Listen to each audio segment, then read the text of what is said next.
Assalamualaikum warahmatullahi wabarakatuh. Perkenalkan, nama saya Nuha Fitriadi dari Prodi Pendidikan Guru Sekolah Dasar semester 4.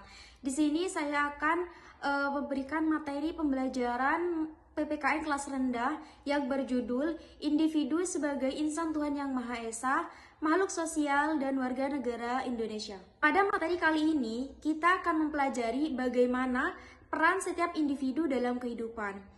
Setiap manusia itu memiliki 3 peran penting, yaitu sebagai insan Tuhan Yang Maha Esa, sebagai makhluk sosial, dan sebagai warga negara Indonesia. Nah, ketiga peran ini harus dijalankan dengan baik agar kita menjadi pribadi yang beriman, peduli terhadap lingkungan, dan cinta terhadap tanah air. Yang pertama, kita akan membahas individu sebagai insan Tuhan Yang Maha Esa.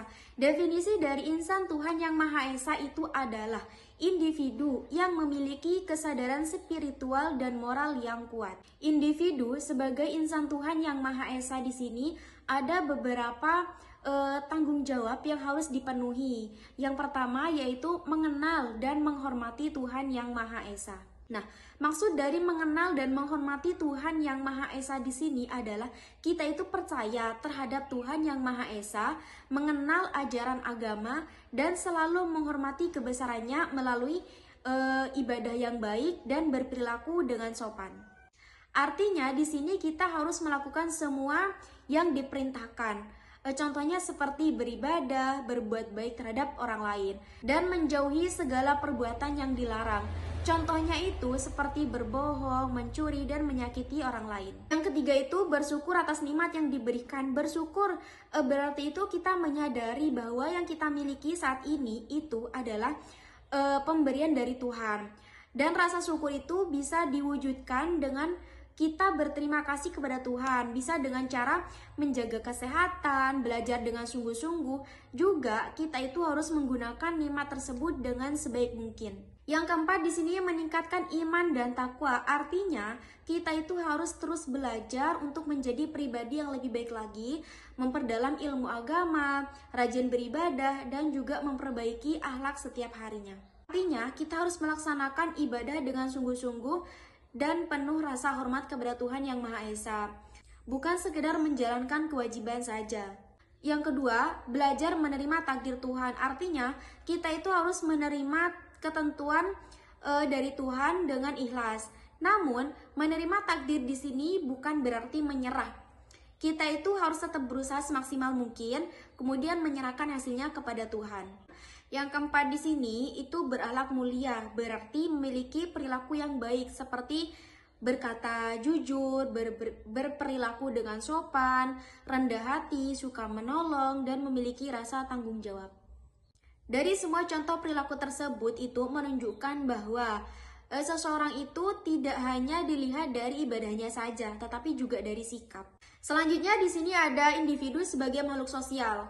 Makhluk sosial ini berarti kita itu tidak bisa hidup sendiri. Dalam kehidupan sehari-hari, manusia itu selalu membutuhkan bantuan orang lain, baik di rumah, sekolah, maupun di lingkungan masyarakat. Contohnya itu seperti berinteraksi dengan orang lain.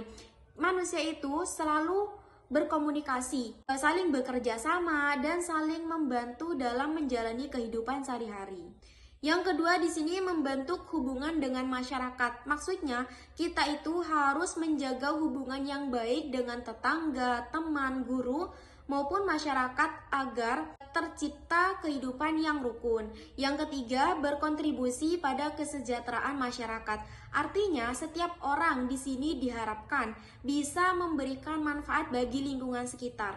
Contohnya itu seperti menjaga kebersihan lingkungan, mengikuti kerja bakti, atau membantu orang lain yang sedang membutuhkan. Yang keempat di sini kita itu harus menghormati hak dan kewajiban orang lain. Artinya di sini itu kita tidak boleh hanya menuntut hak kita sendiri, tetapi juga harus menghargai hak orang lain serta menjalankan kewajiban kita sebagai anggota masyarakat. Di sini ada beberapa contoh perilaku sebagai makhluk sosial. Yang pertama itu kita harus memiliki rasa empati dan simpati, yaitu kita harus mampu memahami dan ikut merasakan apa yang dialami orang lain agar kita itu terdorong untuk membantu orang tersebut. Yang kedua, kita harus berpartisipasi dalam kegiatan sosial. Contohnya seperti gotong royong maupun kegiatan masyarakat lainnya. Yang ketiga, menaati aturan dan norma. Yaitu kita itu harus mematuhi peraturan yang berlaku di sekolah, rumah maupun di masyarakat agar kehidupan itu tetap tertib. Yang keempat di sini saling bertegur sapa dan berkomunikasi dengan baik. Karena berkomunikasi dengan baik itu dapat mempererat hubungan antar sesama. Yang kelima, menghormati perbedaan pendapat. Karena setiap orang itu pastinya memiliki cara berpikir yang berbeda. Jadi di sini kita itu harus menghargai setiap perbedaan tanpa saling memaksakan kehendak. Yang terakhir di sini membantu orang yang membutuhkan, karena saling tolong menolong itu merupakan salah satu ciri kehidupan bermasyarakat yang baik. Selanjutnya di sini ada individu sebagai warga negara Indonesia. Warga negara Indonesia itu adalah setiap orang yang menjadi bagian dari warga negara Indonesia serta memiliki hak dan kewajiban yang harus dijalankan. Di sini ada beberapa hak dan kewajiban yang harus dijalankan sebagai warga negara Indonesia. Yang pertama yaitu mematuhi konstitusi dan hukum. Artinya, semua warga negara itu harus menaati aturan yang berlaku agar kehidupan bermasyarakat menjadi tertib dan aman. Yang kedua di sini menjaga keutuhan dan kedaulatan rakyat. Maksudnya, kita harus menjaga persatuan bangsa, tidak mudah terprovokasi, serta ikut menjaga keamanan negara. Yang ketiga, berpartisipasi dalam proses demokrasi. Artinya, masyarakat di sini itu harus ikut berperan dalam kehidupan demokrasi. Misalnya seperti menggunakan suara dalam pemilu, menyampaikan pendapat dengan baik sesuai dengan aturan. Yang keempat di sini kita harus menghormati dan mempromosikan nilai-nilai Pancasila. Maksudnya kita itu harus menerapkan nilai-nilai Pancasila dalam kehidupan sehari-hari, seperti saling menghormati, bergotong royong, berlaku adil, dan menjaga persatuan. Di sini ada beberapa contoh perilaku sebagai warga negara yang baik. Yang pertama, kita itu harus memilih pemimpin yang jujur, adil, dan mampu menjalankan amanah. Yang kedua, harus menghormati hak asasi manusia. Artinya, kita harus menghargai setiap hak orang tanpa harus membedakan suku, budaya, maupun agama. Yang ketiga, ikut berpartisipasi dalam kegiatan kebangsaan seperti mengikuti upacara bendera maupun memperingati hari kemerdekaan. Yang terakhir, meningkatkan toleransi terhadap perbedaan, yaitu kita harus menghargai keberagaman yang dimiliki Indonesia sehingga masyarakat itu dapat hidup rukun meskipun berbeda-beda. Teman-teman, ketiga peran tadi itu saling berhubungan dan tidak bisa dipisahkan. Jika kita taat terhadap Tuhan, maka kita itu akan terdorong untuk berbuat baik terhadap sesama.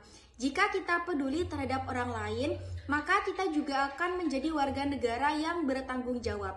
Jadi, kita itu harus mampu menjaga keseimbangan antara kehidupan spiritual, kehidupan bermasyarakat, dan kehidupan sebagai warga negara Indonesia.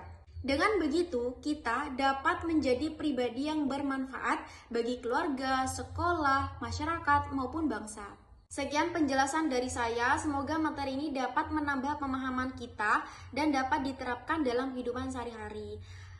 Kurang lebihnya saya mohon maaf. Wassalamualaikum warahmatullahi wabarakatuh.